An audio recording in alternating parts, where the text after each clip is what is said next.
पानी, ये हमारे चारों तरफ है। इससे हमारी जिंदगी चलती है। ये जिंदगी की असली बुनियाद है। इसकी खूबसूरती हमें अपनी तरफ खींचती है। लहरों की शांत लय, बारिश का मनमोहक नृत्य, लेकिन इसकी शांत सतह के नीचे एक छिपी हुई ताकत है। एक ऐसी शक्ति जो पालन भी कर सकती है और विनाश भी। पानी जिंदगी है ना? हम इसे पीते हैं, हम इसमें नहाते हैं, हम इसके चारों ओर अपने शहर बनाते हैं। इसकी वजह से पूरी सभ्यताएं उभरी और गिर गई। लेकिन पानी एक ऐसी ताकत भी है जिससे निपटना मुश्किल है। एक ऐसी ताकत जो पलक झपकते ही हम पर कहर और विनाश बरपा सकती है।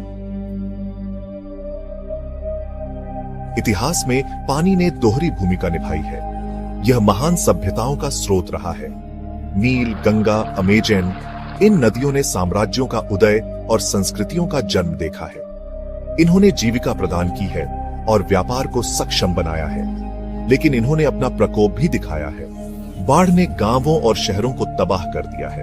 उन्होंने विनाश का निशान छोड़ दिया है, जो हमें प्रकृति की कच्ची शक्ति की याद दिलाता है। हम अपनी कहानियों में भी यह द्वैत देखते हैं। हमारे पूर्वज, वे जानते थे, वे पानी की शक्ति को समझते थे। उन्होंने अच्छे और बुरे दोनों के लिए इसकी क्षमता देखी और उन्होंने इस ज्ञान को कहानियों और किंवदंतियों के माध्यम से आगे बढ़ाया।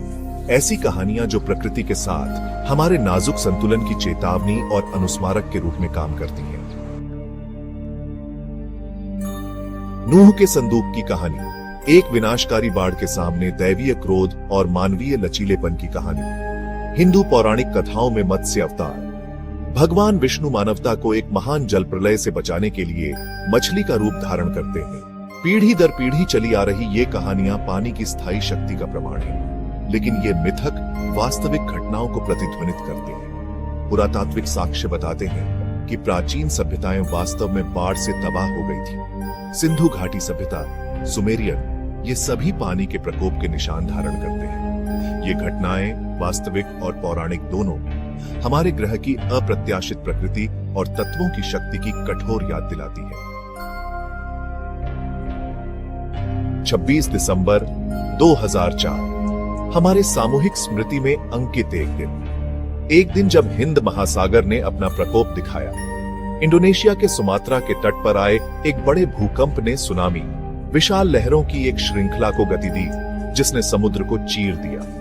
दुनिया ने डर के मारे देखा जब पानी की दीवार तटीय समुदायों से टकराई।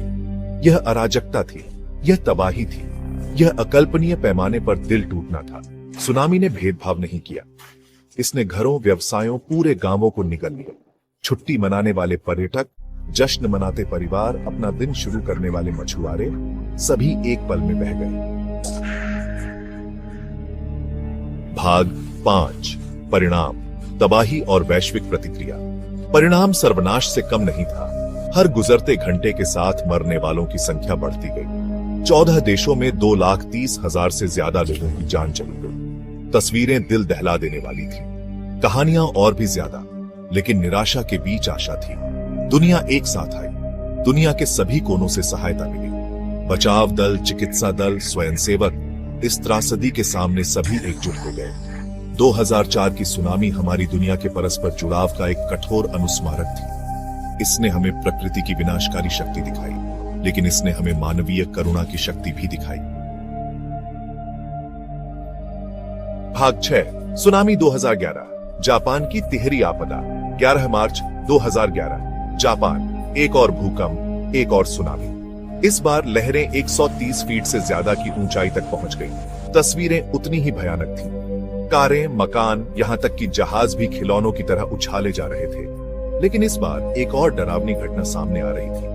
फुकुशिमा दाइची परमाणु ऊर्जा संयंत्र। भूकंप से अपंग और सुनामी से बाढ़, एक परमाणु मंदी, विकिरण रिसाव, डर और अनिश्चितता का एक नया स्तर। भाग 7, समुद्र के संरक्षक, बचाव के लिए जहाज। इन आपदाओं के बाद जहाज जीवन रेखा बन गए।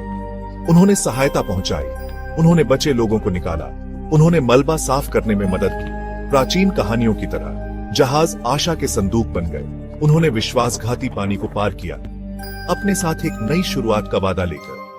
सबसे छोटी मछली पकड़ने वाली नावों से लेकर विशाल नौसैनिक जहाजों तक, हर जहाज जिसने कॉल का जवाब दिया, उसने फर्क डाला। वे मानवीय लचीलेपन के प्रतीक बन गए। सबसे अकल्पनीय चुनौतियों से भी पार पाने की हमारी क्षमता के।